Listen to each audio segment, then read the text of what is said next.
Hi, everybody. Welcome to a holiday edition of Podium Picks. Sean Woodland and Tommy Marquez here inside the Working Against Gravity studios. Tommy, today is a festive edition of our Podium Picks. Looking forward to this one. This is loaded field, what we're doing here. Yeah, it is a stack. I mean, this is like, man, I'm trying to think if there's a CrossFit equivalent of like this loaded field, you know? It's like, shoot.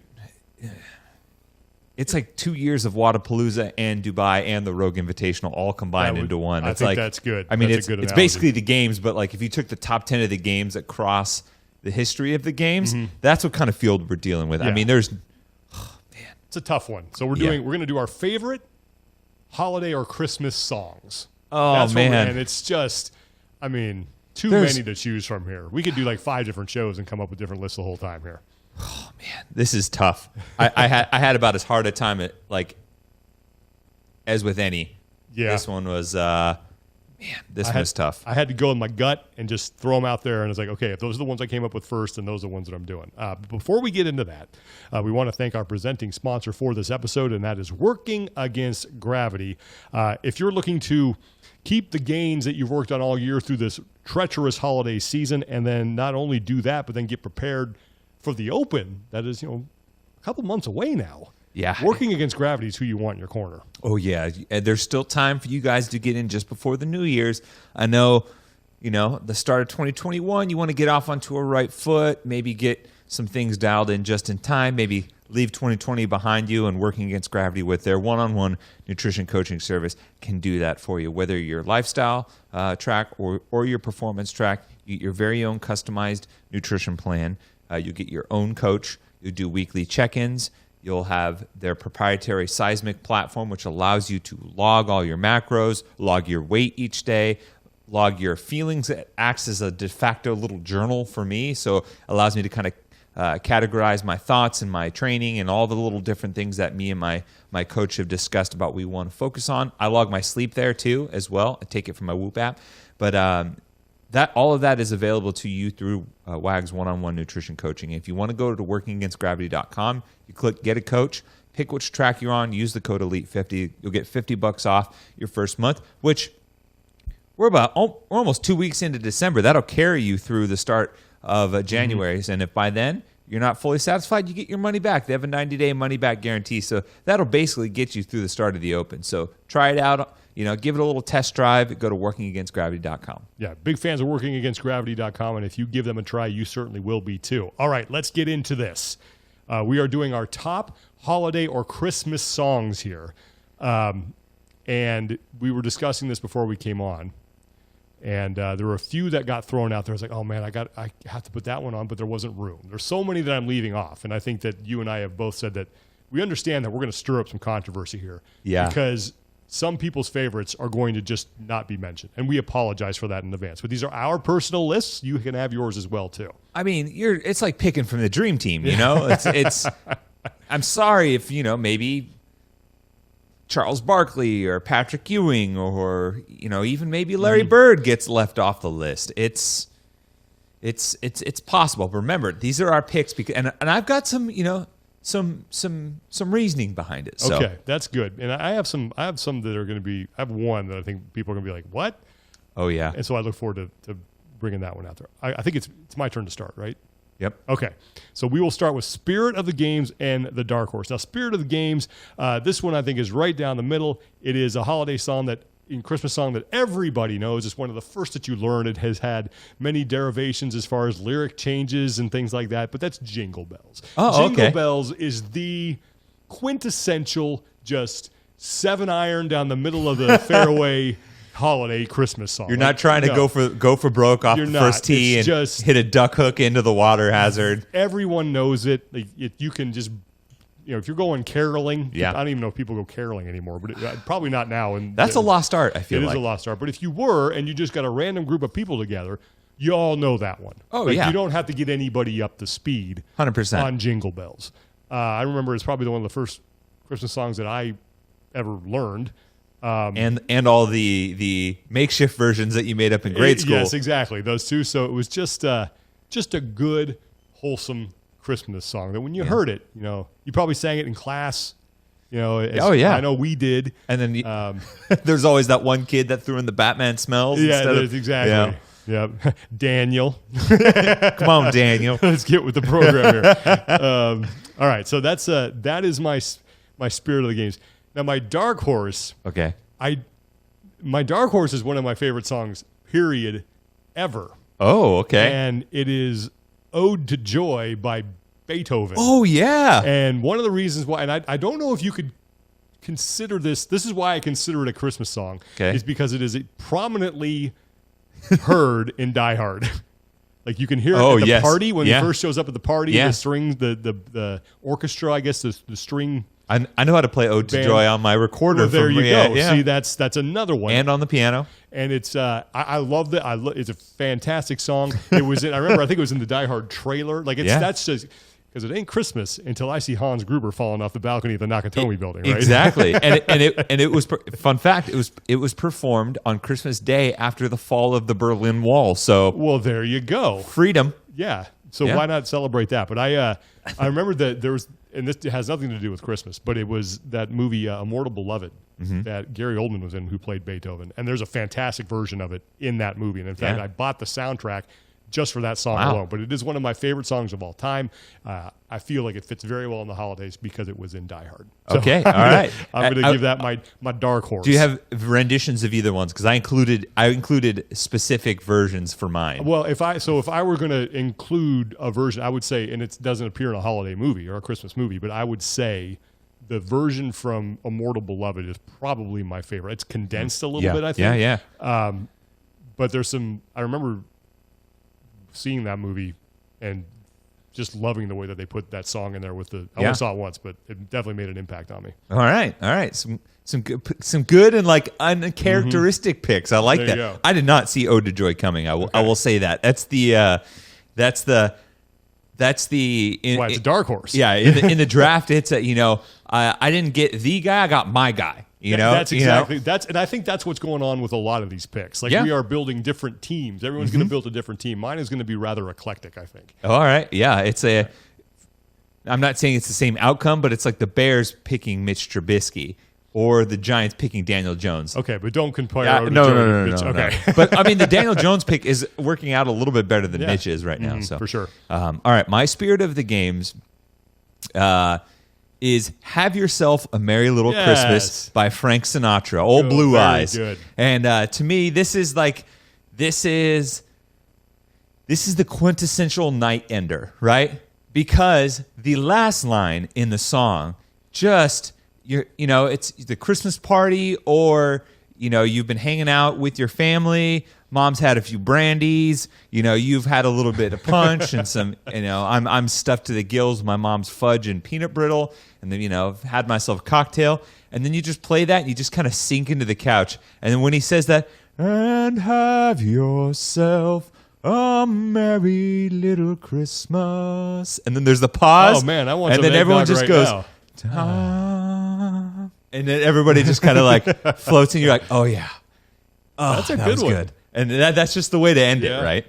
And then usually after that one, everyone's just like, you might even get an impromptu clap as everyone leaves the holiday party because they're like, that was a great one. And Carol, maybe have a water before you head home. And so that's my spirit of the games. And there are many other versions, but I like the Frank Sinatra version. Yeah. My dark horse, crooners. Yes, the crooners. You'll sense you'll see. Well, I'm a big crooner fan. My dark horse is "Christmas in Hollis" by Run DMC. Oh yes! Every time Mike Hollis, the old kicker for the Jaguars, would kick, I'd be like, "Mike, Christmas in Hollis," and not many people would get. I love that song. Oh yeah, it's great.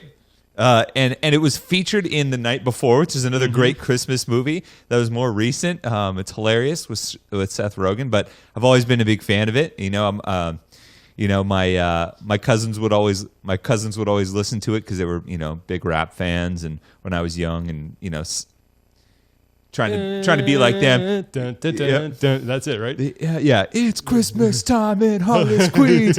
Mama's cooking chicken and collard greens. I'd be like, It's an ill reindeer. That way, yeah. I'd be walking around like 6 or 7, like Yeah. humming that to myself. I had no idea what I'm saying, but oh man, That's a good one. that's Like that to me is a dark horse that is worthy of being in the top 3. It is, and you don't get very many Christmas rap songs, right? No. And especially from a group like Run DMC that Classic. can like, oh man, that song came out when I was 1. I think it came out in 1987. So You were 1, huh? yes, I was raised with it. Yes.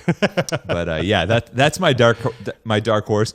And if you want a great so my criteria, I think about like radio play. I think about situational play, like what kind of situations you listen to that in, and also like movie soundtracks, because I think Christmas movies are a huge part of the culture, and then those songs kind of get locked into iconic moments. One of my favorite parts of the night before, spoiler alert if you haven't seen it already, but when the baby comes, they whisper rap "Christmas Time" in Hollis to the baby between all the friends. So it's like, yeah, Okay. that baby's gonna be all right. Man, another one just popped into my head, and I'm thinking, I've already made my list. I want to put it on my list because we'll mention it later. We'll mention the ones that we wanted to put on. Probably could have expanded it to a top 5. Okay, but before we get to our podium, we want to get to our weekly Whoop podium. And this is where we give recognition to the people who are crushing it in one of the areas of the Whoop device where you can track your data, be it recovery or day strain. Today we're looking at our best weekly sleep performers for the week ending today. We're recording this on today, Friday, December 11th. So our top weekly sleep performers for this week. All right, so our top weekly sleep performers for the week of December 7th through the 13th. Number 1, Erica Wooten, 100%. 9 hours and 43 hours of sleep. Holy for cow. you. Number 2, Ashley Thorpe, 100%. Number 3, our boy Kyle Garza, 100%. Good job, Kyle. Yeah, nice job. Number 4, Helen Reeks, 100%. Everyone's 100, by the way. Number 5, Edward Beer, 100%. And his was only 652, so I think he must have got a big night before, maybe. Number 6, Annie Barthel, 100%. Number 7, Jens Edstrom, 100%. Number 8, Amy Wiles, or Amy Wills, 100%. Number 9, Guido Huiskins. I cannot pronounce that. I'm sorry, Guido, but you crushed it with 100%. And then 10th, Alexandra Sinclair with 100%. And everyone's basically like 8.5 to 9 hours of sleep. So that's pretty impressive. I was 261st with 90% on average, but not bad. So those are our top sleep performers for the week. Tell us, reply, shoot us a DM. Tell us your secrets so we can share with them on this podcast, because we like improving the overall sleep performance of our Whoop group. Yeah, so congratulations to everybody on the Whoop podium there. Now it's time to get down to our podium of Christmas songs. And I just had one of my favorites of all time just popped in my head that I forgot, and I already made my list, but I will get to it later. Ooh, for all of the near misses. Yeah, I can't believe I didn't think of this one. Oh well.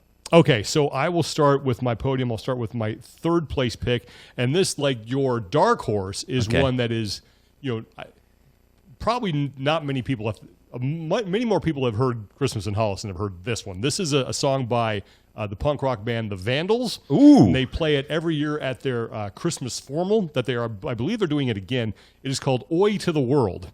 Oh. And it is a phenomenal song that tells a great story. It mentions Indiana Jones. It mentions it's just a young man named Haji, and it's just outstanding. It's a great song. It has all the.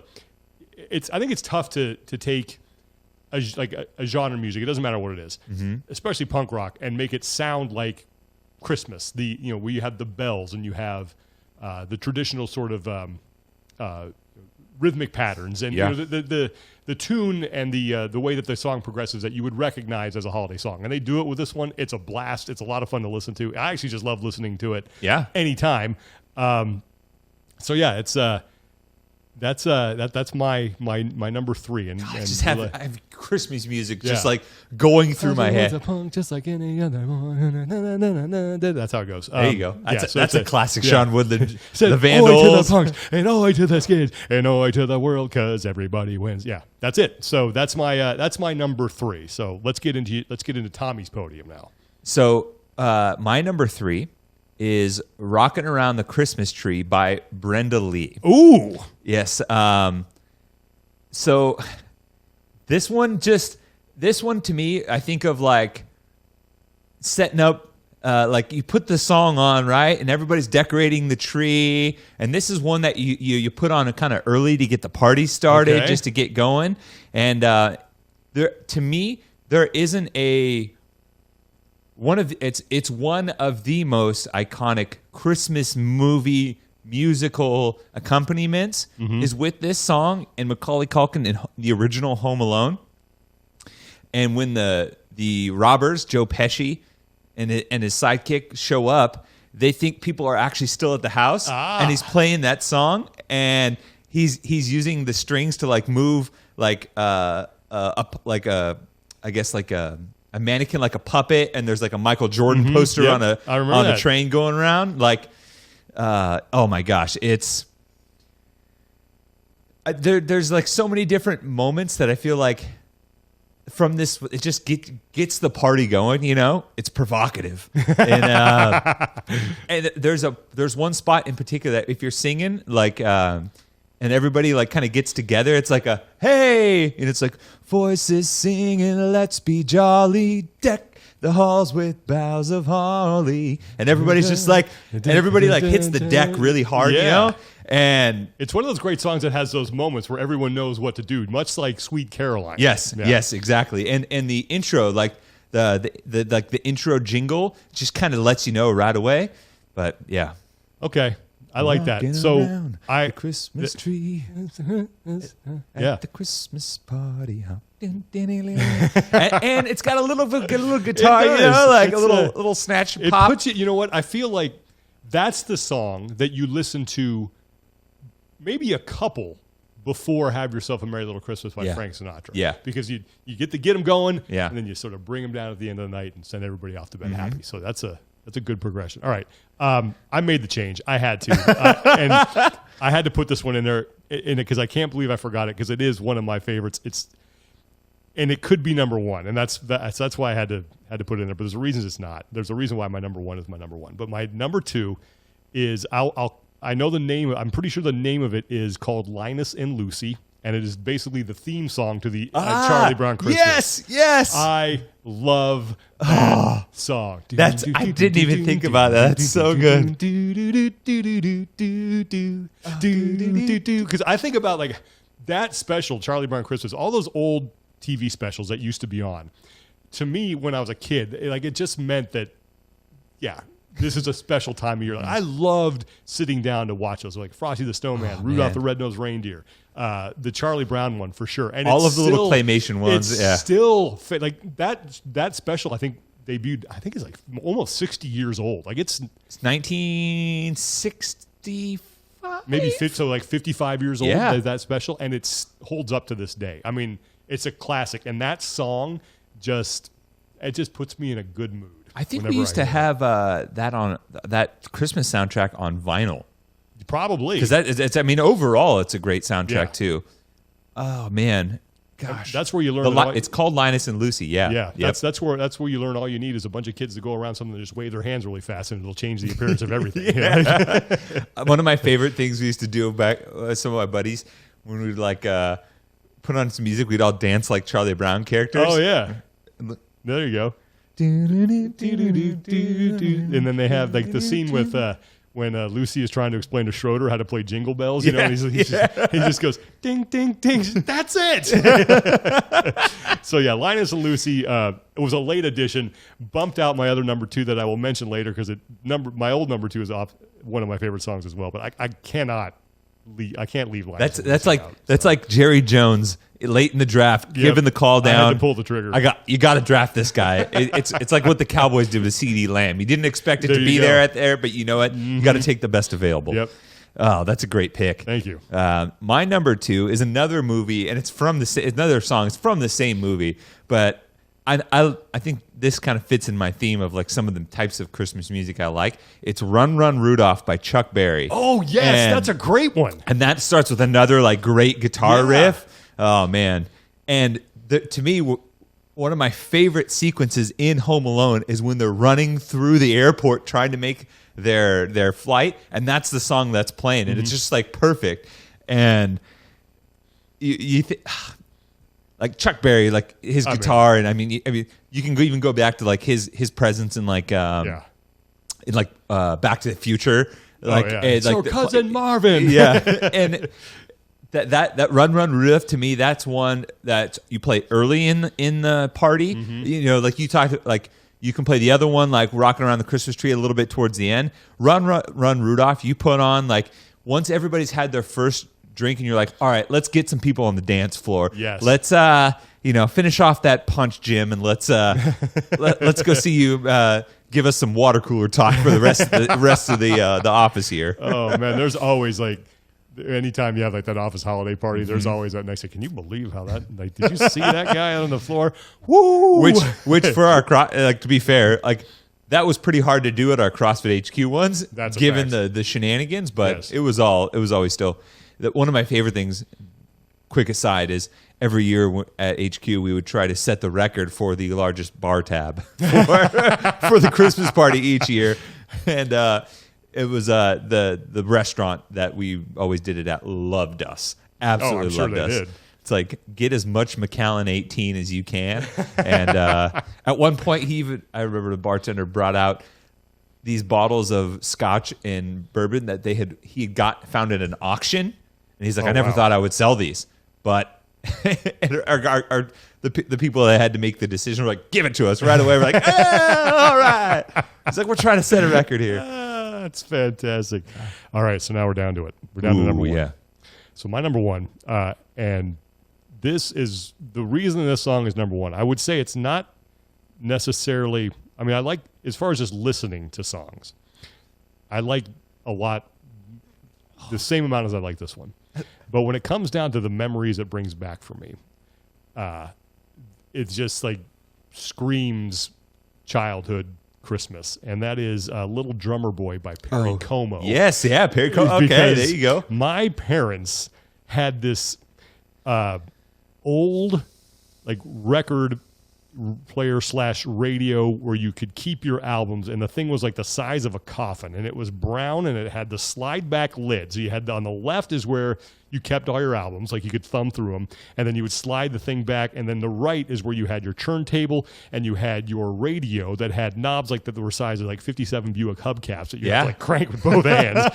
And the thing was gigantic, and it was like wood paneled, and I can still see that album spinning on the record player while, you know, my mom was just sitting doing some stuff, and we had all our Christmas decorations up, and that Little Drummer Boy song was playing, and she would just and play it again, and she would, get up and just all the time.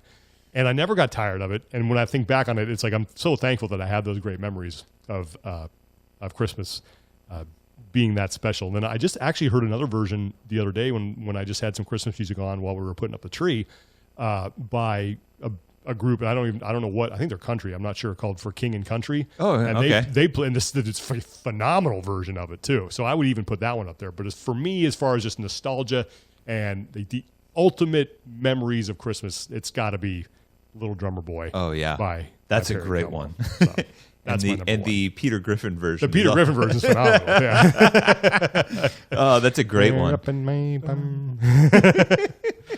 Oh, okay. So mine, I started with a crooner. I'm going to end with a crooner. Yes. And my number one is White Christmas by Bing Crosby. Oh, yeah. That's like, I mean. Oh, man.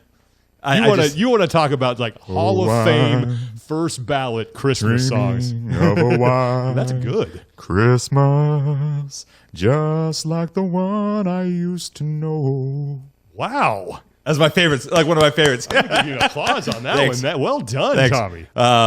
But you could sing like that. Yeah, no, I used to mess around with voice stuff back in the day because that's how I figured I could do a Chewbacca. Oh, there you go. But yeah, Yeah, Bing Crosby. I just think of that like that to me. That is the song I put on to start to get into the Christmas spirit. Like I'm just starting going like do do do do do. That little like intro beat, like that little intro sequence, just kind of like gets my shoulders bopping a little bit. And you're like. I'm like, okay, and he's thinking about it, right? It's like a futuristic thought. He's dreaming of the white Christmas. Wasn't that was in the movie, right? He first sang that in a movie. I believe so. Yeah. Yes. And it's I don't know why. It's I got to hear that to start off the season. Song. Yeah, it's widely considered amongst the top 10 Christmas songs of all time. There are other great versions of it, but for me, the Bing Crosby one just hits different. And I love it. Yeah, that's a great that pick. is like the quintessential Christmas song for me, and I'll sing along with it in that voice, and just I don't know. And it's also because we don't have white Christmases here. Yeah. So it's kind of nice to think about that. And every once in a while we would go down to New Mexico with my dad's side, and we'd get a white Christmas here and there. And I want to say one time we would have to rent out the local National Guard armory to have our family like Christmas because there's so many of us. And I remember one time that song was playing, and then someone was like, "Oh, it's snowing!" And we went outside, and I was a kid, and I was like, "This is the best day ever! Oh my god!" Yeah, I mean, when you grow up in California, Yeah. it's like you see any kind of snow for Christmas, or even any time during the winter, it's a huge deal. Oh man! At least in the part of California where we grew up in, like if you get closer to like Lake Tahoe and the mountains, it's a common thing. But So the one I took off that was originally a number 2 that was Marshmallow World by Dean Martin. Oh, okay, I love that that's song. a great song. But yeah, the only the reason that one had to go is because while I love it, it's relatively new to the list for me. Okay. Whereas the Charlie Brown Christmas song has since I was a kid. It was how like if you're talking about Hall of Fame, it's the breadth of career, right? Like this guy has just done it for a longer period of time. This guy is really good too. Yep. But this guy had the 12-year career, and this guy only had the 6-year career. It's the Ben Smith Championship beating out Matt Fraser. It was just Ben. Like Pat had that quote where he's like, "It was just Ben's time." Yes, it was his time to win. Yes. Like Matt's time is coming, and it will be for as long as he wants it. But it was just Ben's time in that moment. Right. I think that kind of characterizes your pick there. Yeah. But there's some people that are going to be furious that we left off "All I Want for Christmas Is You" by Mariah. I see. And let me tell you, I am not. I know she's kind of this generation's. I had no interest. Doesn't bother. I don't have any desire to listen to Mariah Carey Christmas. I don't. I'm sorry. I'm all about the old school crooners and that. That's Christmas music to me. Yeah, So. I would agree, and it's funny, but because there's some songs that remind me they're shopping music. "All I Want for Christmas Is You" by Mariah Carey. NSYNC's "Merry Christmas, Happy Holidays" are that's like shopping music. I don't sit around and singing at the holiday party. It'll play that. I'm trying to beat everyone to get some deals at H&M. I'm with "Last Christmas" by Wham. Yeah. Oh yeah, That's exactly. one. That one's playing in the background. Yeah. As I'm trying to pick out what bottle of perfume I'm buying one of my aunts at Macy's. Yeah. And it's not sit down and intentionally put it on Christmas music. Yeah. You're okay with it. There's a couple other songs that I really like that are from movies that did not exist before the movie. One of which is from the movie Love Actually, which is one of my favorite Christmas movies. Okay. It's "Christmas Is All Around Me," and there's the musician in the movie that's trying to come up with the song as the movie goes along, and that's actually I enjoy singing it because he always has this line "I feel it in my fingers, I feel it in my toes," and it's that's kind of the line that kind of sticks in your head. Mm-hmm. It's called "Christmas Is All Around Me," but yeah, there's a great one, and I just thought of this one too when it comes to funny Christmas songs that Cheech and Chong did. Remember that one? The Magic Dust of the Reindeer. Yes. I love that one. That's great. Oh, my dad is basically Cheech Marin at a couple times in his life. Well, actually, there's times he looked like Cheech and Chong at different points along his development. I mean, your wife brought up the Adam Sandler, a bunch of his that's a good one. skits. I like the song "You're a Mean One, Mr. Grinch." That's another voice. Good one. That's a really good. You're a mean one, Mr. Grinch. Very nice. You really are a heel. Isn't that? You're as cuddly as a cactus. You're as charming as an eel, Mr. Grinch. That's another voice I could do. Yeah. Very nice. I didn't know you were this multi-talented. Like you're just good at everything. Who was it? Who was it? I want to say was it Boris Karloff who did the voice for that? I think so. Yeah. One of my favorite lines too is when he says, "I wouldn't touch you with a 39.5-foot pole." Yeah, it's a random distance. To me, that's just like you throw the half foot in. That's like they had a couple of cocktails. It's like, let's throw the half foot in his there. dog named Max in that? And he Yeah. puts the, he puts the I love reindeer. Max, Yep. the dog. Oh, He's man. fantastic. Okay, so that I'm definitely sure that is going to spur some conversation and some people in the comments telling us what we missed and why we're wrong. But hey, again, we're building our teams. You guys build yours. But there are so many good ones out there I know. Elvis has like 1 million of them. Dean Martin has Let It Snow. Dude, Dean Martin is that guy. Otis Redding sings a great version of White Christmas. There you Nat go. King Cole, the Christmas song. That's what I'm talking about. Yeah, okay, you those and I are are the same page there. Yep. That's it's funny because I feel like there's a ton of millennials right now that are like, and zillennials that are like, what? Whatever, boomer. Like, yeah. No Michael Bublé? Like, oh yeah, well, why don't you listen to David Bowie and Bing Crosby sing The Little Drummer Boy instead of Mr. Bublé? Like, I mean, he's great, obviously, but, oh man, what is I think Michael Bublé will have the staying power that some of those other ones that we mentioned. He's got a voice that just sounds like butter and sugar melted in the pan. Yes. Yeah, there's so many good ones. Frosty the Snowman, the one by Leon Redbone. I think he sang that one on SNL once. Oh, man, Perry Como had a bunch too. Oh yeah. Whew, there's so many good ones, but yep. Silent Night by Elvis Presley. Oh, That's one I always think. That one I think of that puts me to sleep. That's like my mom is like putting us down for Christmas. Right. Just read you. Just read you Night Before Christmas. Yep. It's like, all right, kids, go the heck to sleep. Because the sooner you fall asleep, and I'm not going to ruin this, but you know. Yeah. Sooner Santa shows up. I shared a room with my brother. Oh. And we were. Oh man. No one was sleeping that night. He's like, I heard him. Shut up. Go to sleep, man. He's gonna. If you're awake, he's gonna pass us up. Oh man. You sleep? No. I've got. Yeah, I got a good story, but I don't want to tell it on air. Cool. So okay, well, that's going to do it for this episode. Let us know what your favorites are in the comments. We always enjoy hearing from you guys, and we always enjoy it when you point one out that we absolutely missed and makes us sort of hit ourselves in the head. But hope everyone is having a great and safe holiday season. For Tommy Marquez, I'm Sean Woodland. Thanks so much for joining us, and we will talk to you next time.